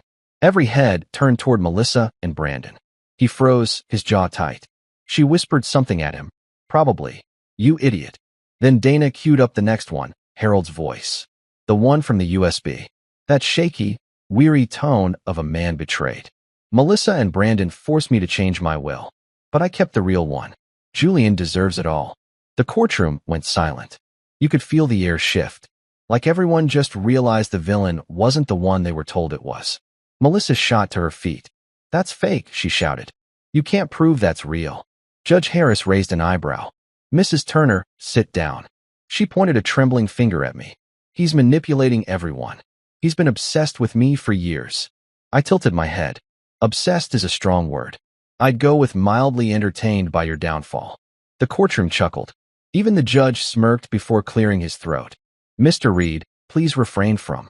Yes, Your Honor, I said innocently. Refraining now. Liam leaned over and whispered, You're enjoying this too much. Buddy, I whispered back, this is my Super Bowl. The next evidence drop hit harder, photos from Mrs. Harper's album. Melissa, pen in hand, Harold looking frail beside her, Brandon lurking in the background. Dana narrated each image like a museum guide of fraud. Here we have the defendants staging a false signing while the witness, Mrs. Harper, was present and later threatened into silence. Melissa slammed her hands on the table. She's lying. Dana smiled sweetly. Then she must have lied to the recording device too, because she captured your call offering her medical assistance for cooperation. At that, Brandon groaned, running a hand down his face. I couldn't resist. I leaned toward Liam. You think he's wishing he'd taken that bartending job now? Pratt tried to regain control. Your Honor, my clients are victims of manipulation. By who? The judge asked flatly. He hesitated. By Mr. Reed. The judge blinked slowly. So the man who provided the real evidence manipulated the ones who forged a will and bribed an attorney? Pratt stammered. In a manner of speaking. Try speaking better, the judge said dryly. The courtroom laughed. The sound of justice, sweet and sarcastic. Dana wasn't done. She pulled out Harold's handwritten letter, the one Liam had kept locked in the vault. This, Your Honor, is Harold Stein's final statement, notarized and witnessed independently. She began to read. If Julian stands before this court, he already carries more honesty than the rest of them combined. Melissa's face drained of color. Her lawyer looked like he wanted to melt into the carpet. The judge leaned back, exhaled slowly, and muttered, This isn't civil, this is criminal. Boom. Mic drop, if microphones were allowed in court. Melissa's voice cracked. You don't understand? He used me. He tricked me into thinking. I interrupted, calm as ever. Into thinking what? That you could steal everything and still come out as the victim? You didn't need help with that. You've always been a natural. Her eyes blazed. You ruined me. Correction, I said. You did. I just brought the mirror. The judge banged the gavel. Enough. Mrs. Turner, control yourself, or I'll have you removed. She collapsed into her chair, tears starting to form. Not remorseful tears, performative ones. The kind that say, please sympathize with my downfall. Brandon looked like he'd aged 10 years in 10 minutes. When the judge called for recess, he stood and muttered to her. We're screwed. She hissed back, not if I spin it right. I smiled as I passed them. Good luck with that. Maybe Netflix will pick it up. Outside the courtroom, the hallway was chaos. Cameras flashing, microphones everywhere, reporters shouting questions. One asked, Mr. Reed, how do you feel after hearing those tapes in court? I grinned. Like honesty, just got a sequel. Back inside, round 2 started after lunch. Dana called Mrs. Harper to the stand. The woman walked in wearing her Sunday best and the confidence of a saint who knows she's about to deliver divine punishment. Mrs. Harper, Dana began. Do you recognize the people in this photo? Of course, she said proudly. That's Harold, that's Melissa, and that's the other one. What's his name again? Brandon Turner, Dana supplied. Right, Brandon. I remember him because he smelled like cheap cologne and bad credit. The courtroom exploded with laughter. The judge coughed into his hand to hide a smile. Melissa's lawyer objected. Your Honor, relevance? The judge waved him off. Overruled. The witness can continue. And please, Mrs. Harper, proceed carefully but honestly. I always do, she said sweetly. Unlike some people. Her testimony sealed it. Every detail matched the photos, the recordings, everything. By the time she stepped down, you could see the jury wasn't just convinced. They were offended on my behalf. When closing arguments rolled around, Dana didn't need theatrics. This isn't about divorce, she said. It's about deception. About people who thought wealth made them untouchable, and a man who refused to let truth stay buried. Then she turned toward me and nodded once. Thank you, Mr. Reed. The judge's final words before adjourning for the verdict were simple but heavy. If half of what we've seen today doesn't shock you, then you've stopped paying attention. As the gavel came down, Melissa's composure shattered completely. She shouted something incoherent, half anger, half panic. The bailiff had to step forward, not to restrain her, but to protect the dignity of the meltdown. Brandon just sat there, silent, face in his hands. For once, he understood what rock bottom sounded like, and it came in Dolby Surround. When the session ended, I stood up, adjusted my jacket, and looked over at her. She met my eyes with pure hatred, and I gave her the calmest smile I've ever managed in my life. That, I said softly, was for Harold, and I walked out, leaving the circus behind. Verdict, guilty. Fraud, forgery, obstruction, the trifecta of poetic justice. The courtroom went silent, then erupted into whispers, cameras clicking like applause. Melissa sat frozen, mascara running an Olympic marathon down her cheeks. Brandon just stared at the floor like maybe it'd open up and swallow him. Mercifully, it didn't. The judge looked at me and said, Mr. Reed, your uncle would be proud. I nodded, smiling just enough to be polite. Inside, though, it felt like exhaling after holding my breath for 7 years. All assets restored, patents reverted, the house, mine again. Reporters shouted questions as I walked out, but I just kept moving. For once, I didn't need to explain anything. The truth had done all the talking for me. Melissa whispered as I passed, You won. I leaned close and said, No, we did. You taught me how.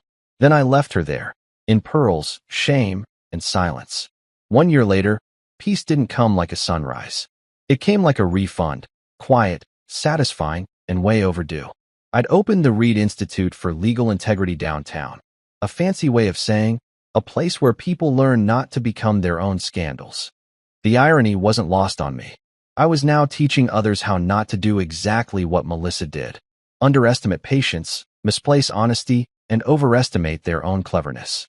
Reporters still tried to frame me as the man who turned revenge into philanthropy. I preferred my version. The guy who got tired of stupid people winning. When one journalist asked if I did it for revenge, I laughed.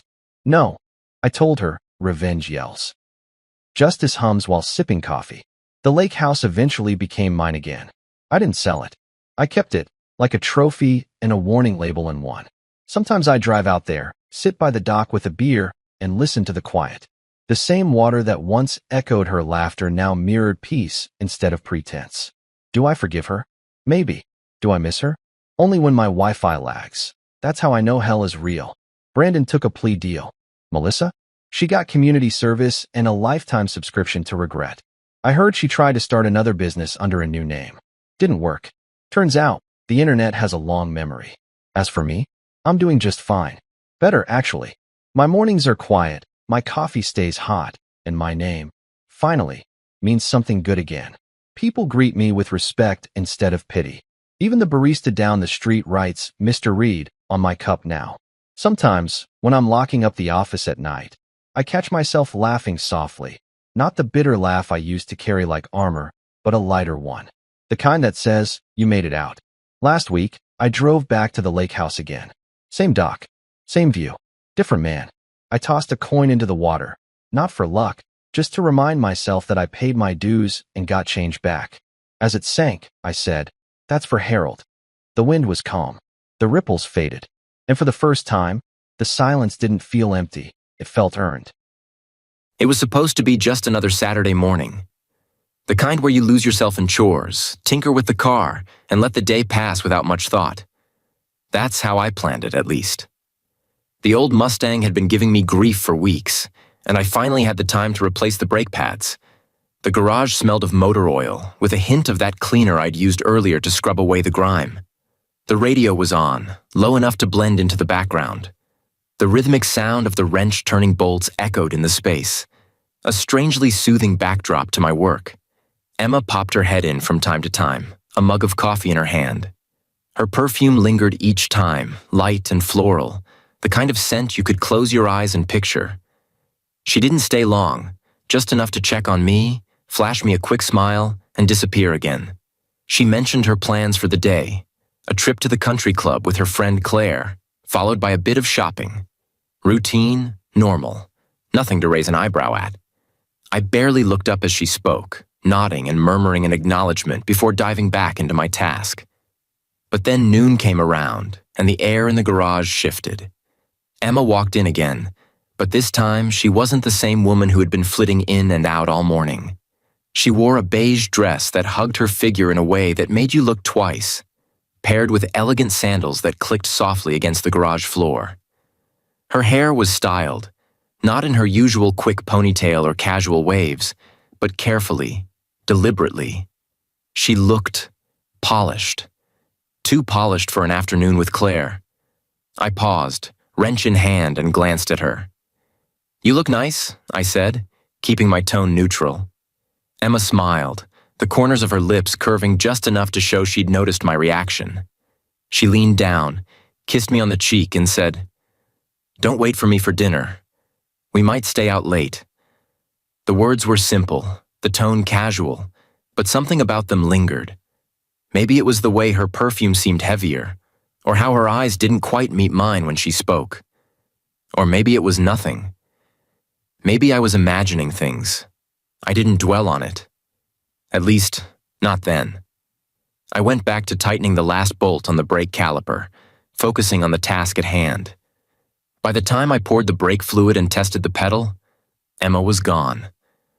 The house felt quieter without her, the faint hum of the radio in the background now almost too soft to fill the space. I shrugged it off. People dress up sometimes. That's all it was, right? She and Claire probably had some fancy lunch spot in mind, a place where the waiters wore ties and the menu didn't have prices. Women like that kind of thing. I convinced myself it wasn't worth a second thought. But as the hours stretched on and the sun dipped lower in the sky, I found myself thinking about that dress, those sandals, and the way she said not to wait for her. Looking back, I think that was the first crack in the foundation. Small, almost imperceptible, the kind you don't notice until it starts to spread. But at the time, I didn't know any of that. I just figured it was another Saturday, and Emma was doing what Emma did, living her life, just as I was living mine. If only it had stayed that simple. If only I hadn't started paying attention. Maybe then, everything would have stayed intact, and I wouldn't have found myself standing in the wreckage of what used to be our life. But cracks have a way of growing, don't they? And sometimes, all it takes is one small moment to start pulling at the thread that unravels everything. Sunday mornings in our house were usually quiet. Emma liked to sleep in, and I used the time to catch up on odds and ends around the house. That day, I decided to tackle the growing pile of laundry that had been threatening to spill out of the basket. I didn't think much of it. Laundry was laundry, a mindless task to keep me busy until Emma woke up and we could share breakfast. I sorted through the clothes like usual. T-shirts, jeans, Emma's blouses, until something caught my eye. It was subtle at first, a texture that didn't belong among the familiar fabrics. I pulled it out, holding it up to the light. A black silk tie. Smooth, expensive, and entirely out of place in my world. I frowned. It wasn't mine. I didn't even own a tie like this. I turned it over in my hands, looking for a clue. A brand tag, initials, something that would explain how it ended up in my house. Nothing. It was pristine, the kind of tie you'd wear with a tailored suit. I tried to recall the last time anyone dressed like that had been here, but the answer eluded me. We didn't host fancy dinner parties. Our circle was casual, jeans and sneakers types.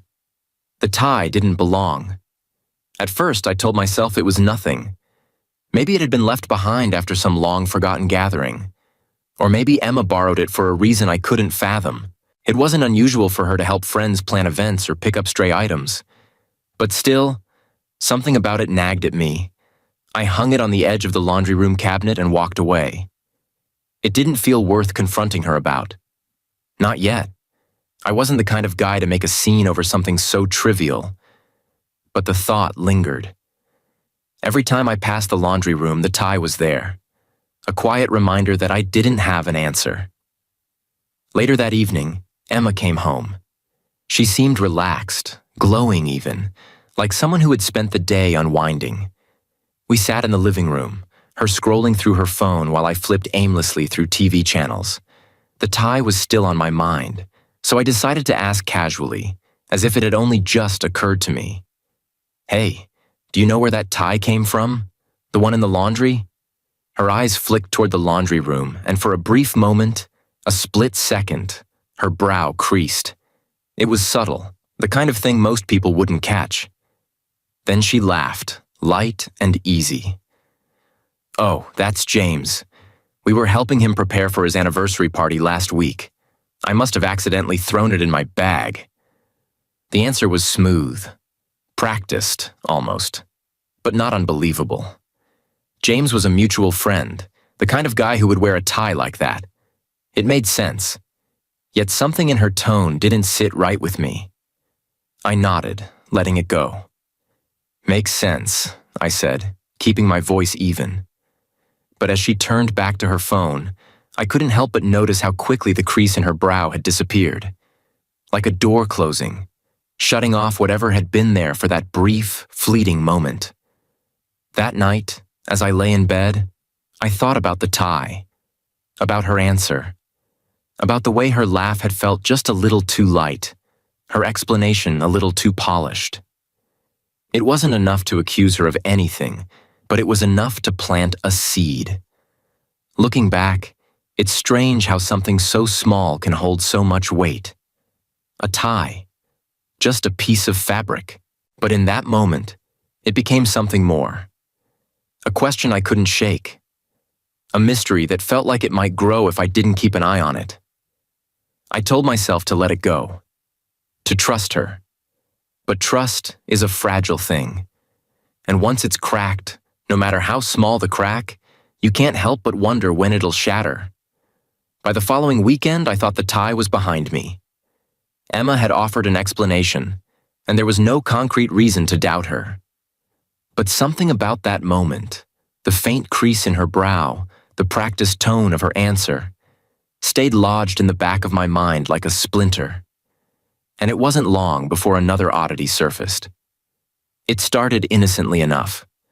We had planned a picnic, one of those rare moments where life slows down and you get to enjoy the little things. I decided to clean out Emma's car to make room for the cooler and blankets. I figured I'd find the usual suspects: reusable grocery bags, stray receipts, and maybe an old coffee cup. Instead, I found something I couldn't ignore.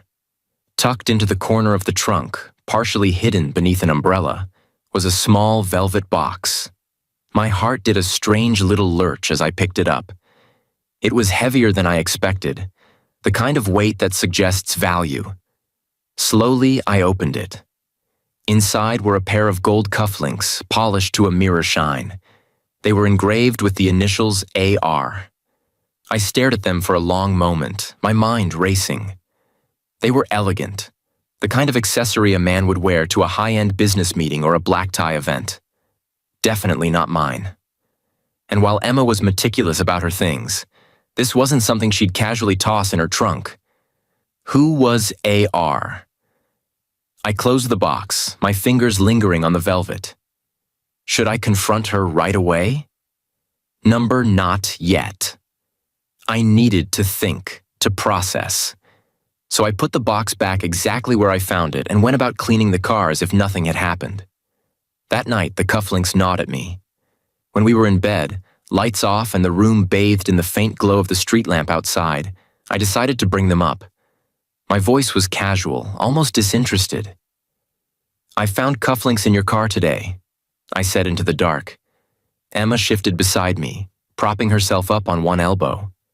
Her silhouette was calm, but her voice carried a faint edge of surprise. "Cufflinks?"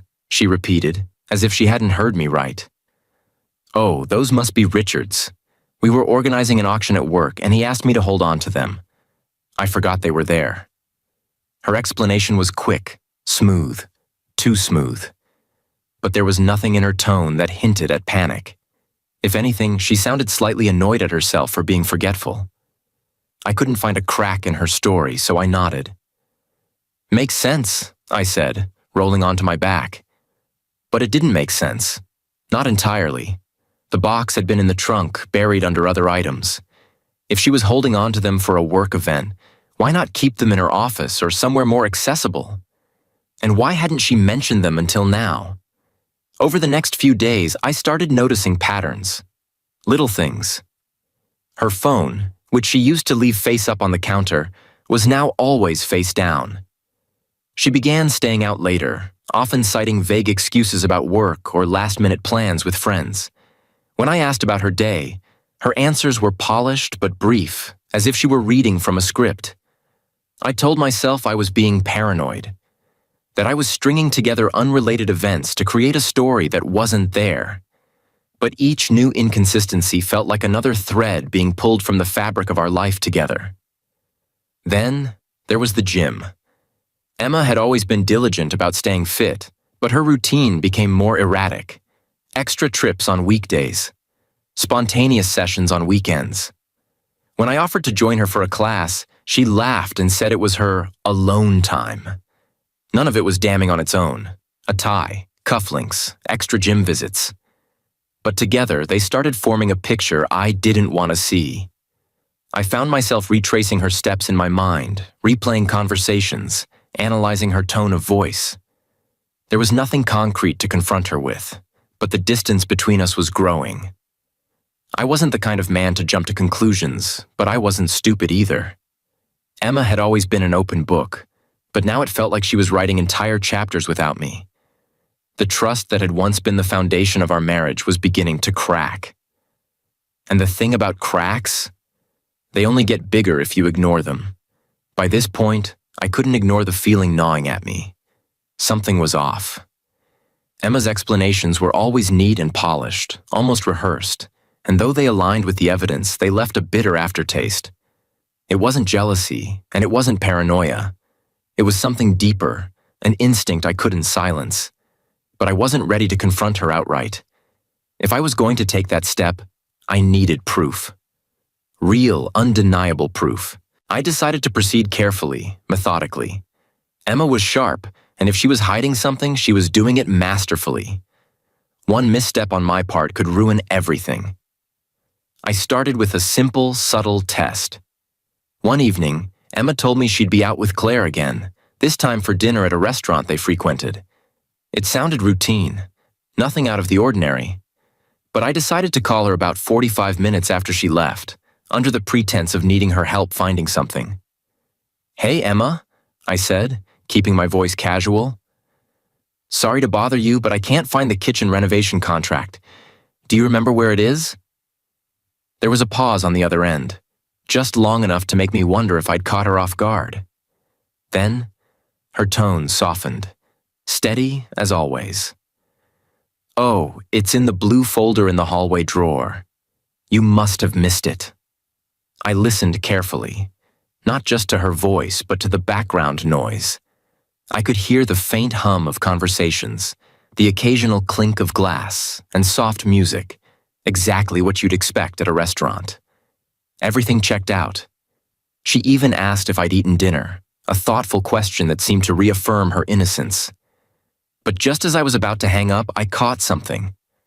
A male voice, faint but distinct, said, "Hey, Emma, everything okay?" I froze. It wasn't a big deal, not really. Maybe a waiter or another diner nearby.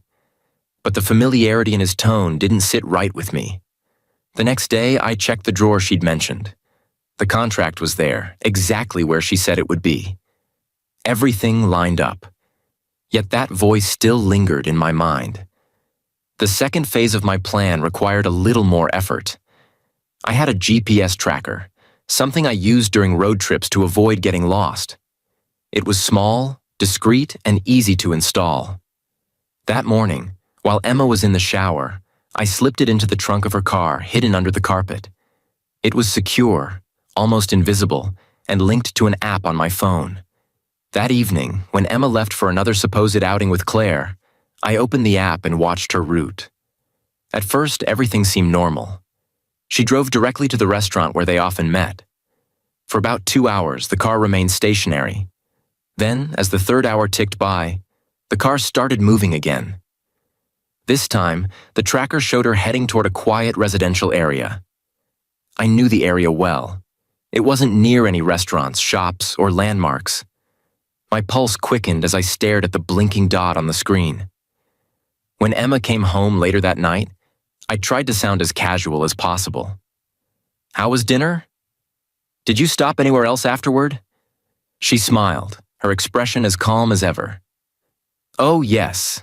Tara forgot her phone at the restaurant, so we had to circle around the neighborhood looking for it. Can you imagine? 10 minutes of driving in circles before we found it." Her explanation was flawless, matching the route I'd seen on the tracker. Every stop, every turn, it all added up. Yet something still felt off. The third part of my plan involved one of the most basic senses: smell. Emma had a favorite silk shawl she wore whenever she went out in the evening, but this time, she left without it. When she came home, her dress carried a faint, unfamiliar scent. Not her usual perfume, but something musky, distinctly masculine. "Did something happen?" I asked, feigning concern. "You smell different." Emma laughed softly. "Oh, the waiter spilled some cologne on me while clearing the table. Clumsy guy." Her answer was quick, but my gut told me otherwise. The inconsistencies, the vague explanations, they were all starting to add up. Each piece of the puzzle seemed innocent on its own, but together, they painted a picture I couldn't ignore. Emma was hiding something. I didn't know what it was yet, but I was determined to find out. The next step wasn't just about gathering more evidence. It was about escalation. If she was going to keep secrets, I was going to uncover them. And I wasn't going to do it alone. I don't know what was worse: the doubts that kept circling in my head, or the growing realization that I was actively trying to find something. It's strange, isn't it? How a part of you hopes you're wrong, that it's all in your head, while another part keeps telling you to dig deeper. By now, though, it was no longer just about the tie, the cufflinks, or the faint smell of cologne. It was about Emma herself. The little shifts in her behavior, the way her responses felt rehearsed, the sense of distance creeping into our conversations. I decided it was time to bring in reinforcements. Not the kind who would gossip or tell me to jump to conclusions, but people I trusted. Men who had stood by me through thick and thin. I needed fresh eyes, perspectives that weren't clouded by the emotions I was wrestling with. Ethan was the first to come to mind. He was my best friend from college, a guy who could pick apart a situation like a detective in a crime novel. Then there was Noah, my neighbor, who owed me a favor after I helped him save thousands by repairing his roof last summer. Lastly, Victor, a former military man whose instincts were sharper than anyone I knew. He still owed me for a loan I'd given him for his sister's emergency surgery. Together, they formed a team I could trust. When I explained everything to them, we were standing in my garage, the air thick with the smell of motor oil and faint cigarette smoke. I laid it all out. The tie, the cufflinks, the tracker, the strange scent, and Emma's polished responses. "I'm not saying she's doing anything," I began, keeping my voice steady. "But something doesn't add up, and I need to know what's going on." Ethan was the first to speak. "You're doing the right thing, man. If she's hiding something, we'll find out. If not, at least you'll have peace of mind." Noah nodded. "But we've got to be smart about this. No amateur sleuthing or obvious moves." Victor crossed his arms, his face unreadable. "Subtlety is key. Let her think she's in control while we gather the pieces." Their words were reassuring, but the road ahead still felt uncertain. I wasn't a man prone to paranoia, but this situation was testing my limits. I needed clarity, and they were going to help me get it. Our first move was simple: surveillance. Ethan had a drone, a quiet model with a long battery life and an excellent camera. If Emma's outings involved more than what she was telling me, we'd see it. Mark operated the drone like a pro, keeping a safe distance as Emma's car pulled into a high-end restaurant parking lot one evening. At first, everything seemed normal. She met a group of people dressed sharply, likely colleagues. But then she stepped out onto the terrace alone, her face tense as she spoke into her phone. The drone's camera couldn't pick up audio over the background noise, but her hand gestures were telling, subtle but urgent, as if she were trying to explain something important. Meanwhile, Noah played his part on the ground. Armed with a leash and his enormous Great Dane, Max, he strolled casually around the restaurant's perimeter. A guy walking his dog in an upscale neighborhood didn't draw much attention. He managed to overhear snippets of Emma's conversation. "No, I can't right now. It's too risky. We need to finish this by Friday." The tone wasn't romantic. It wasn't affectionate. If anything, Emma sounded scared. It raised more questions than answers. Victor, ever the strategist, took the next step. Using a fake name and a polished persona, he scheduled an appointment at Emma's workplace, posing as a potential client. He observed her closely during a meeting with her boss, Caleb. Their conversation was quiet, but Victor caught enough to understand the stakes were high. Phrases like, "If this gets out, the company won't survive," stood out. Whatever was happening, it wasn't petty. It was serious. We regrouped in my garage that night, the air heavy with unanswered questions. Each of us had brought back pieces of the puzzle, but the full picture still eluded us. Victor summarized it best. "This isn't just about an affair. Whatever she's caught up in, it's bigger than that." Bigger. The word settled in my chest like a weight. For the first time, I wondered if Emma was in over her head, if she was a victim of something she couldn't control. Or worse, if she was an active participant. One thing was clear. I couldn't stop now. I had to know the truth, no matter where it led. And this was just the beginning.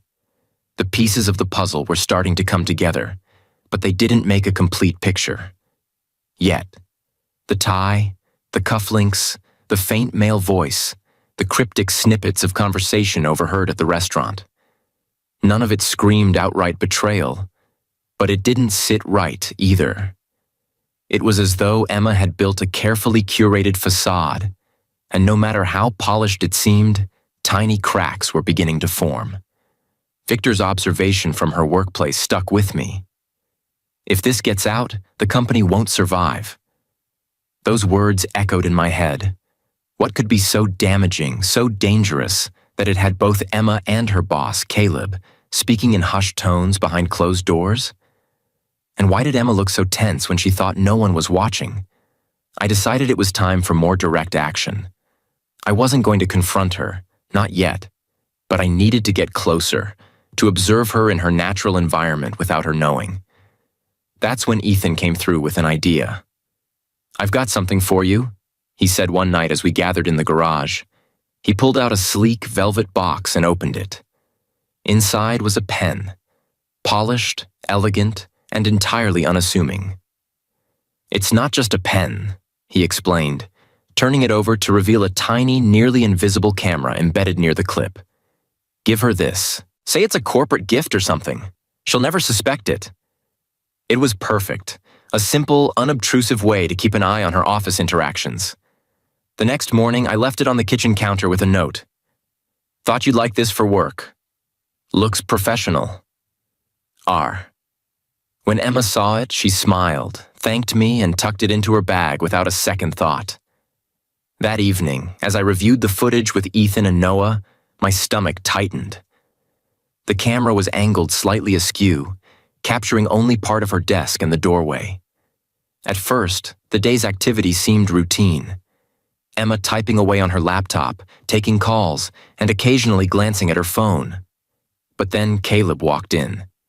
The energy in the room shifted instantly. He didn't knock. He simply entered, closing the door behind him. Emma's body stiffened, her fingers pausing mid-typing. Caleb leaned over her desk, his voice low but firm. The camera didn't pick up every word, but it caught enough to send a chill down my spine. "You understand what's at stake," Caleb said, his tone sharp.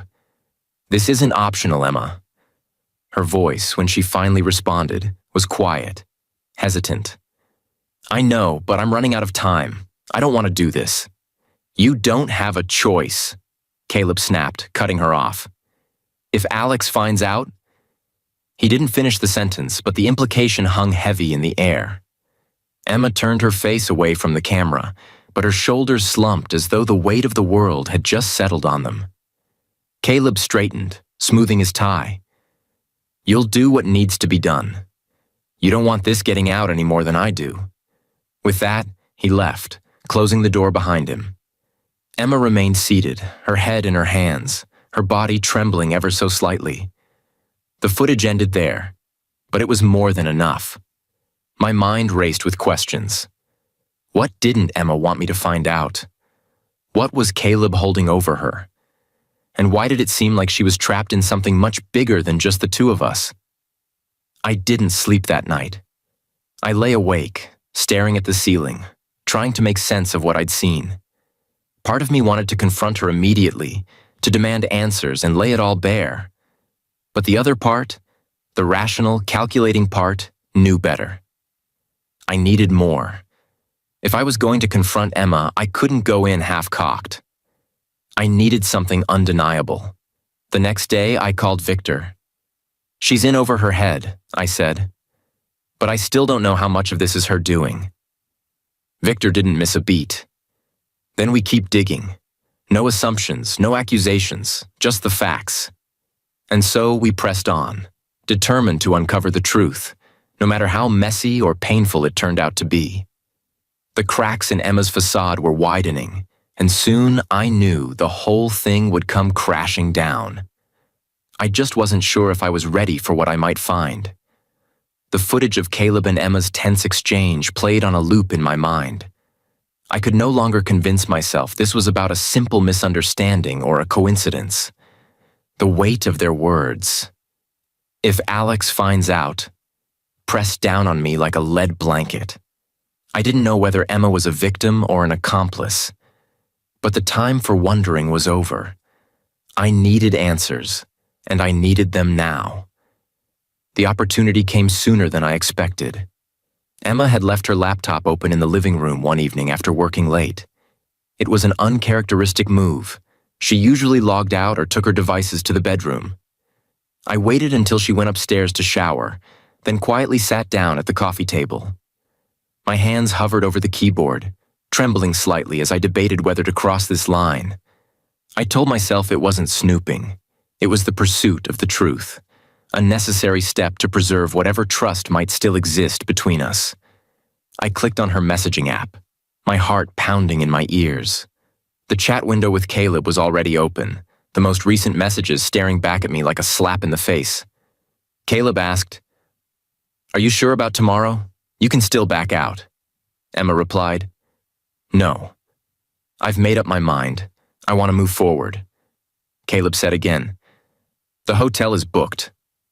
Room 213. I'll meet you there at 7. And Emma replied, "Understood. I'll be there." The words hit me like a freight train. There was no ambiguity here, no wiggle room for doubt. Emma wasn't being manipulated. She was actively participating. Whatever was going on, she had chosen this path willingly.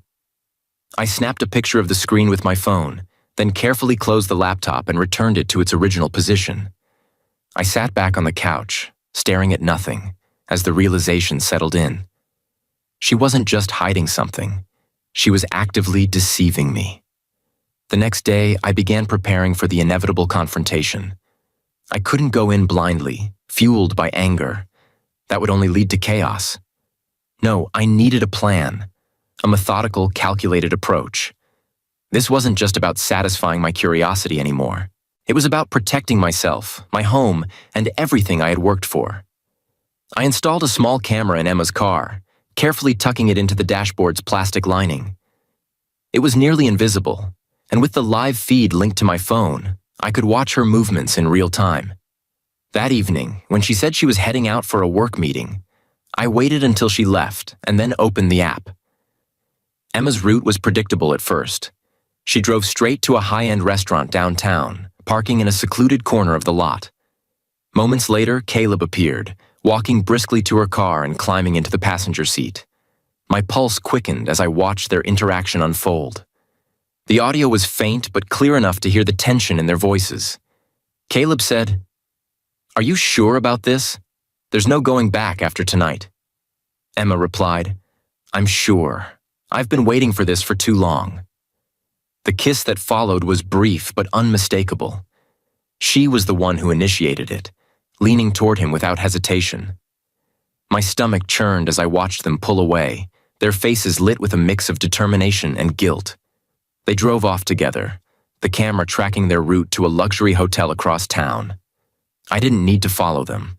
I already knew where they were going and what would happen next. But I wasn't done yet. Earlier that day, I had arranged for a hidden recording device to be placed in room 213, tucked neatly into a decorative lamp. If there were any lingering doubts about Emma's intentions, this would settle them once and for all. Hours later, sitting in the garage with my phone connected to the recording device, I listened to their conversation. The sound was crystal clear, every word cutting deeper than the last. Caleb texted Emma saying, "Why did it take you so long to agree to this?" Emma replied, "Alex doesn't see me anymore. I'm just there, part of his routine. But with you, I feel alive." He told her, "You could have just left him." And she replied that, "It's not that simple. I don't want to hurt him. This is easier." That final sentence broke something inside me. This is easier. As though betraying me, lying to me, and dragging our marriage through the mud was a matter of convenience. I ended the recording and stared at the screen in silence. I had everything I needed. Proof of her lies, her actions, and her choices. There was no longer any room for doubt. The woman I thought I knew, the life I thought we shared, was gone. That night, I couldn't look at Emma the same way. Every word she spoke felt hollow, every smile a mask hiding the truth. But I didn't confront her. Not yet. If I was going to do this, I was going to do it on my terms. The cracks in our marriage had widened into a chasm, and soon, everything would collapse. But when it did, it would be on my timeline. I wasn't going to lash out or lose control. I was going to expose her lies with precision, leaving no room for excuses. And believe me, when the time came, she wouldn't see it coming. If I was going to confront her, it needed to be methodical, undeniable, and inescapable. Then she handed me the perfect opportunity. "We're hosting a small corporate party this Friday," she announced over dinner. "Just a few colleagues, nothing too elaborate. Can you help me set up?" Her request came with a smile, the kind of smile that might have softened me in the past. But now it felt rehearsed, calculated. I forced myself to smile back. "Of course, whatever you need." Inside, I couldn't believe the audacity. She was bringing Caleb into my home. Into our home. If she thought this party would be her safe haven, she was wrong. This wasn't going to be a celebration. It was going to be an unveiling. The day of the party, I worked quietly but deliberately, making sure everything was ready, not for her guests, but for my plan. I transferred all the evidence, the messages, the recordings, the footage, to a secure flash drive. Then I set up the living room TV to display the contents with the press of a button. I didn't want a screaming match or a chaotic scene. I wanted the truth to speak for itself.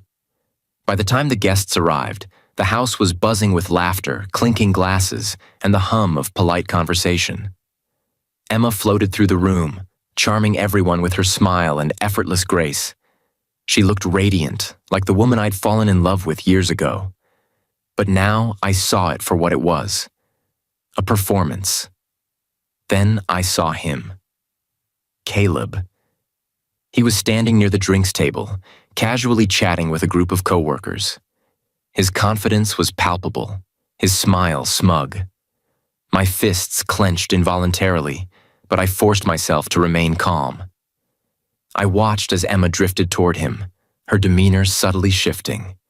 She leaned in close, her hand brushing his arm as she whispered something in his ear. He laughed softly, the sound grating against my nerves. It was time.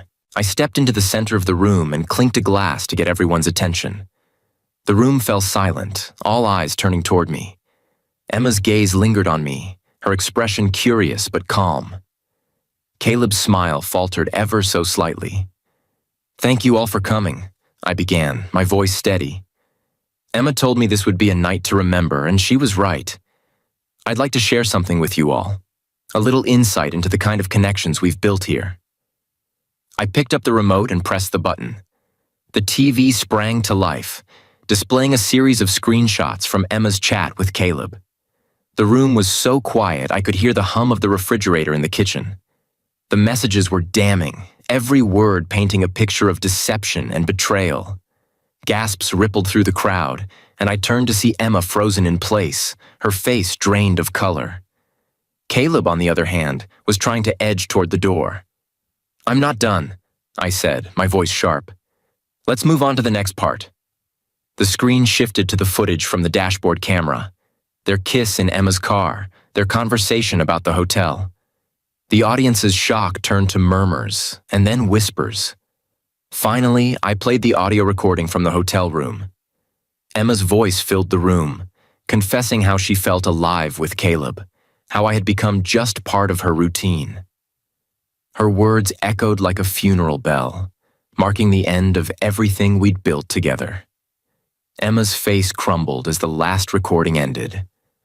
Her carefully constructed persona shattered in front of her colleagues, leaving her exposed and vulnerable. Caleb's expression was a mix of anger and panic, his smug confidence gone.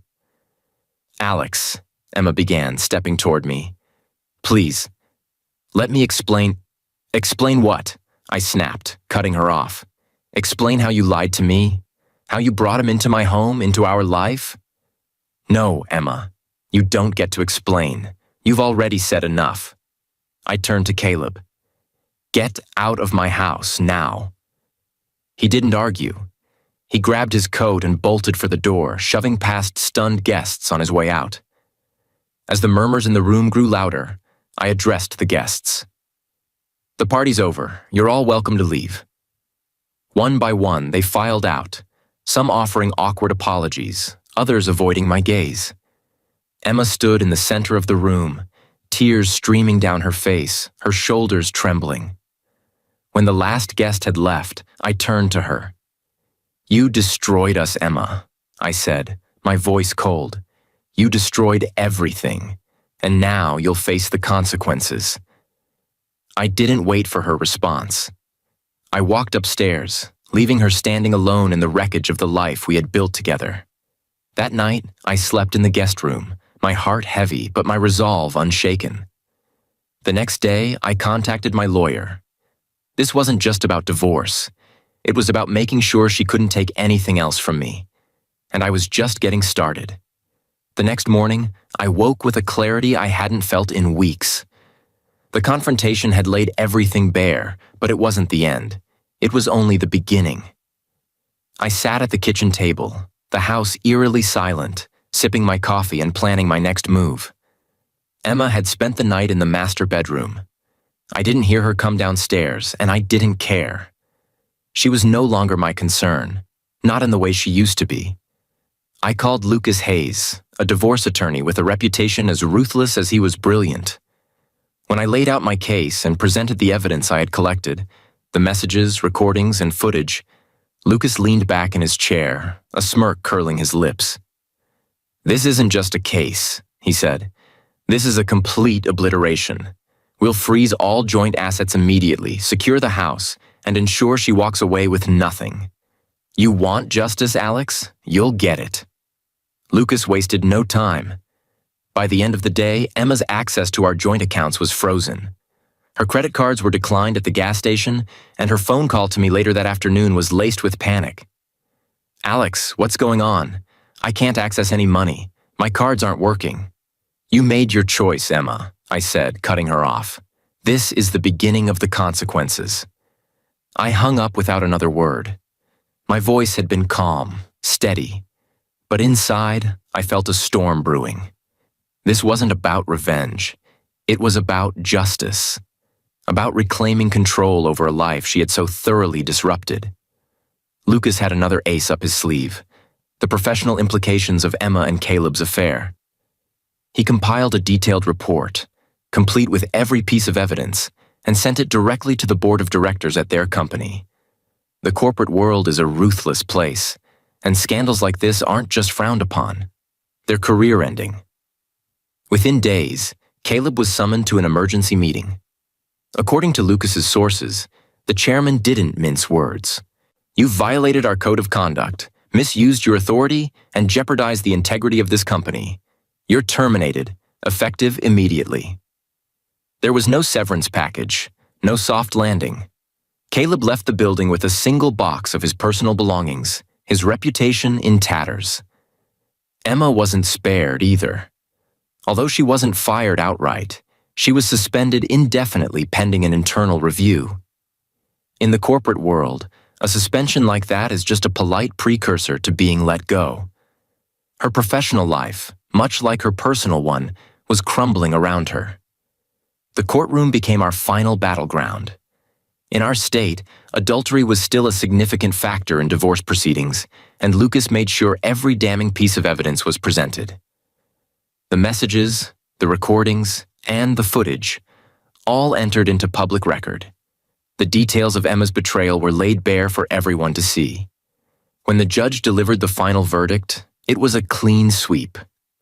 The house was awarded to me, along with all our joint bank accounts and investments.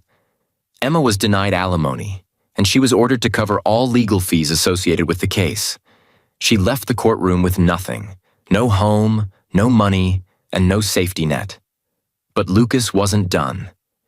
He suggested, and I agreed, that the evidence should remain in open court, accessible to anyone who cared to look. Friends, colleagues, and even strangers could read Emma's words, hear her voice, and see the footage that had exposed her lies. The whispers began almost immediately, and her polished image disintegrated under the weight of public scrutiny. A few weeks later, Emma showed up at the house that was now mine. She stood on the porch, clutching a small suitcase, her face pale and tear-streaked. I stepped outside, holding a cup of coffee, and leaned against the doorframe. Alex, please, she whispered, her voice barely audible. I don't know where to go. I'm so sorry. I looked at her for a long moment, my expression unreadable. Then I took a slow sip of my coffee, letting the silence stretch.